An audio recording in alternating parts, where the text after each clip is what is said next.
سیاوش قمیشی هستم. شغلم آهنگسازی، یه گاهی هم میخونم با ابی.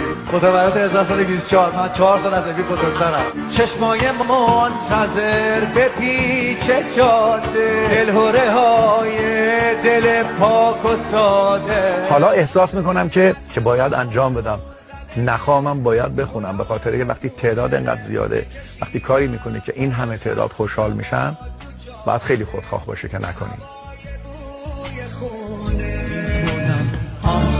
که دیگه فرنگی عشق تو داغونم، یاد تو هر تنگ غروب تو قلب من میکوبه. همیشه من شعری که انتخاب میکنم که روش ملودی بذارم رو انقدر میخونم که حفظ میشم در حدی. قصه های عاشقی رو تو وجودم